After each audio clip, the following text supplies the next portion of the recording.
Olá a todos, estamos aqui de volta para mais um Diálogos Marciais e mais uma vez com a presença do mestre Léo Imamura. Obrigado pela sua presença. E eu me recordo que nosso último Diálogos Marciais nós estávamos falando a respeito de como o praticante de Wing Chun deve abordar a genealogia. O senhor poderia falar de novo a respeito disso? Perfeitamente. Como havia dito anteriormente, a genealogia ela tem a sua importância a partir do momento que nós exploramos o que chamamos de dimensão Kung Fu. Ou seja, mais importante do que saber detalhes da vida, no sentido, até como foi mencionado anteriormente, né? Como se fosse uma fofoca, porque ele não tem nenhuma importância muitas vezes, a título até de curiosidade, que aliás eu acho que é esse que é o primeiro passo, né, de uma pessoa, ela tem curiosidade em aprender sobre a genealogia. Contudo, um mestre qualificado, ele deve orientar os seus discípulos no sentido de compreender a importância de saber a genealogia a partir do momento que o sistema Wing Chun é entendido como um legado. Ou seja, ele é passado de geração para geração e ele é um legado de uma família Kung Fu. E a pessoa, como um membro dessa família, ou pessoalmente enquanto discípulo, ele tem obrigação, ele tem o compromisso de preservá-lo. Então, quando um se torna discípulo, ele é muito importante que ele tenha consciência de que o principal papel dele enquanto discípulo é de preservar o sistema Wing Chun enquanto um legado daquela família Kung Fu na qual ele pertence. Isso é um ponto fundamental.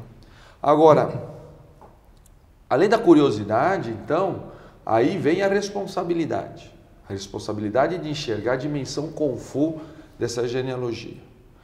Isso vai advir principalmente a partir do momento que o mestre passa a genealogia da maneira apropriada.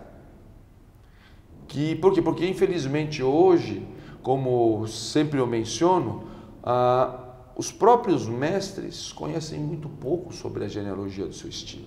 Por quê? Porque são mestres que infelizmente não tiveram o preparo adequado para isso. Então, o que eles sabem? Eles sabem também algumas histórias esporádicas, mas não a ponto de transformar a genealogia, ou melhor, de enxergar a genealogia enquanto a sua dimensão Kung Fu.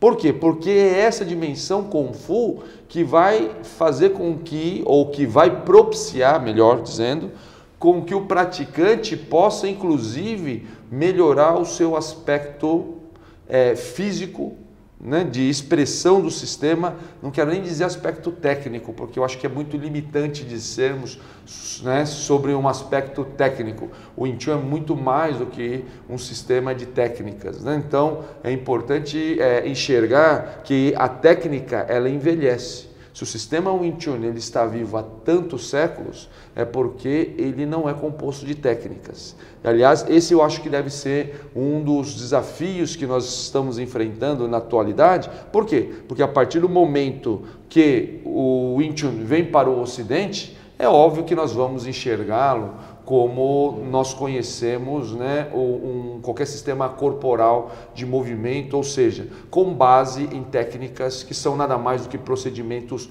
operacionais para casos específicos, né? Então nós temos que tomar muito cuidado com esse aspecto. E a dimensão Kung Fu vai propiciar isso, vai propiciar que eu evolua enquanto praticante, né, como um todo, enquanto praticante. Não simplesmente no conhecimento específico de uma genealogia que tampouco é estudar apenas, né, a vida de cada ancestral. Deixando as fofocas um pouco de lado, mas vou me ater um pouco mais na curiosidade. Como o senhor mesmo disse, quando iniciamos o estudo da genealogia, começamos com uma curiosidade. E eu acho que a curiosidade mais aparente dentro dessa genealogia essa arte ter sido fundada por uma mulher. Nós vemos inúmeras questões em função disso, né? Inúmeros praticantes omitindo opiniões, muitos falam que não era mulher, muitos falam que é mulher, outros falam que era homem, né? Mas dentro do estudo genealógico, tem importância saber se foi mulher ou não que fundou essa arte? A importância, Nathaniel, está acima de tudo em como nós atribuímos a fundação e não se saberemos ou não. O que quero dizer com atribuímos? O quanto que nós, dentro do que nós aprendemos, né, atribuímos a fundação do sistema Wing Chun, por exemplo, no nosso caso, a fundadora em Wing Chun. Se isso é historicamente comprovável ou não, eu acho que fica, né, a critério de outros grupos estudarem isso, que não são grupos de Kung Fu. Sabe, a arqueologia está para isso, a própria história está para isso, né? Ou se existe uma ciência que possa se aproximar da genealogia, eu diria que seria a história oral, que tem muita pouca proximidade com a história enquanto ciência, né? Por quê? Porque é importante, qual é a nossa visão com relação a isso, a visão do praticante. Porque a partir do momento que isso acontece, nós temos essa visão com relação a essa atribuição, à fundação do nosso sistema, nós enxergamos isso enquanto um dispositivo estratégico. Ou seja, aquela dimensão Kung Fu que eu estava lhe dizendo.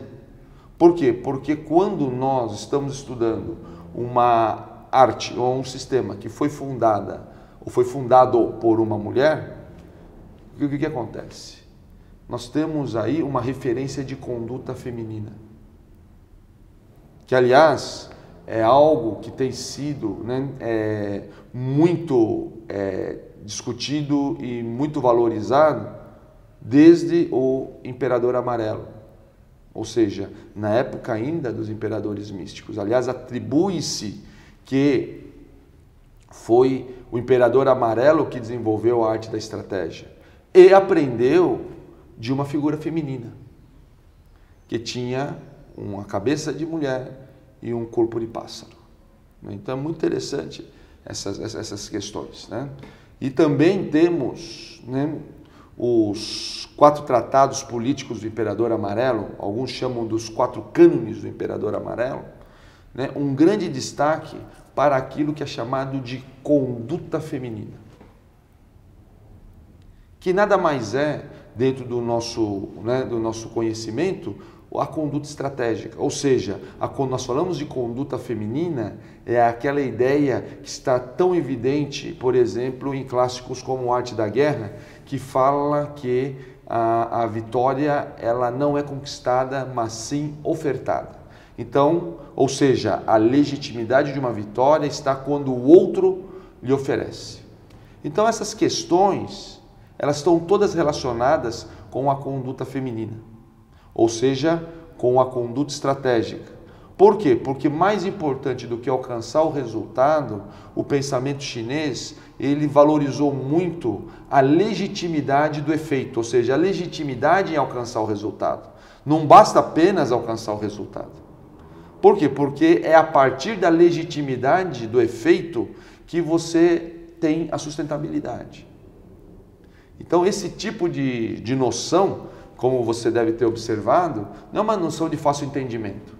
Não sei nem se devemos explicar mais até para os nossos ouvintes ou quem está nos assistindo.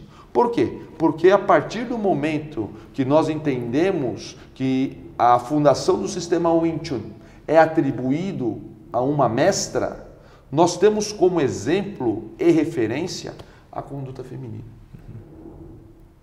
E assim, todos nós, homens, começamos a identificar a importância dessa conduta. Aliás, quando eu falo feminina, não tem a ver com o gênero, sexo. tá bom? Porque há muitas mulheres que têm conduta masculina, ou seja, a conduta yang, a conduta que em cantonês chamamos de yang, né? O mais importante, portanto, é que cada um de nós saibamos escutar, saibamos perceber a situação antes de qualquer tipo de atitude ou ação, sem qualquer tipo de cuidado. Por quê? Porque o mais importante é justamente isso, o mínimo de esforço para obter o máximo de efeito. Uma outra questão que me vem é sobre a ordenação.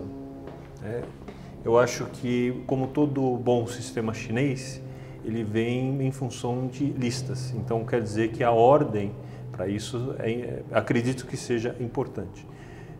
Nós vemos, durante alguns relatos, que existe uma alteração, às vezes, de ordem de ancestrais que sucederam conhecimento para outros ancestrais. Tá? Além da questão da mulher, essa ordenação, digamos, das 5 primeiras gerações, da Yin Wing Chun até Leung Yitai, tá? Muitos colocam ordens diferentes em relação a isso. O senhor acha isso é relevante ou não? Não, ele é relevante porque há uma alternância, como você observa, há uma alternância de características, porque eles obedecem uma alternância como se fosse do Yin e do Yang, né? Cada um dos ancestrais. Os ancestrais, eles são valorizados não somente pelo que eles são efetivamente, mas pela relação que eles têm com a sua geração anterior e com a posterior, né? Por isso que eles vão se transformando dentro dessa nossa genealogia. A genealogia não é algo estático, ele está em constante dinamismo. Por isso, respondendo a sua pergunta e lembrando que a genealogia é um sistema, claro sim que ela tem uma importância muito grande. Ok. Muito obrigado mais uma vez e aguardo vocês para o próximo Diálogos Marciais.